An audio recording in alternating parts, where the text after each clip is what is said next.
La loi d'orientation des mobilités est un fourre-tout législatif, mais elle a surtout un grand objectif, c'est d'adapter la législation et les règlements au formidable développement de solutions nouvelles de mobilité et de transport que chacun voit se développer en ce moment, c'est-à-dire le covoiturage, le vélo, les trottinettes, etc.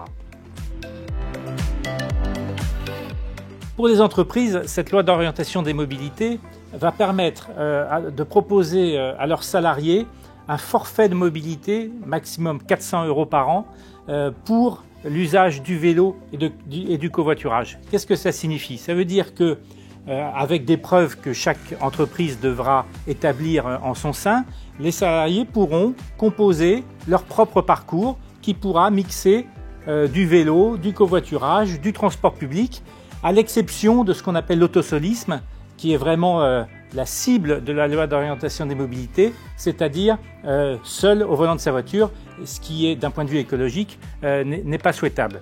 Il y a une autre disposition qui est importante pour les entreprises, c'est l'obligation de verdir les flottes de véhicules. Au-delà de 100 véhicules, il faudra par exemple en 2022 que 10% soient électriques ou hybrides, et puis progressivement ce taux augmentera en 2027. Dernière chose, l'effort de l'État est conséquent puisqu'il exempte les efforts des entreprises avec ce forfait mobilité de charges sociales et pour ce qui est des salariés d'impôt sur le revenu. Donc on voit bien que cette loi d'orientation des mobilités a pour objectif de faire évoluer la façon dont les salariés se déplacent de leur domicile jusqu'à leur lieu de travail.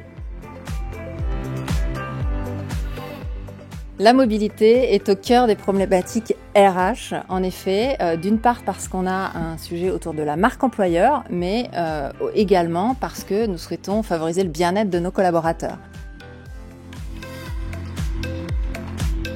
Donc on a mis en place de l'indemnité kilométrique vélo, du télétravail, des navettes et également du taxi pour les personnes en situation de handicap.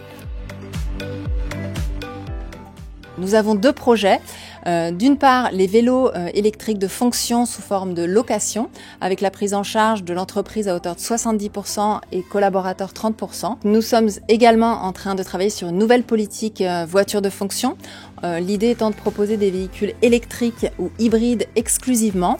Et là, on est confronté à des constructeurs qui proposent une flotte assez faible en termes de choix de véhicules et les budgets ne sont pas les mêmes. Donc, dossier à suivre.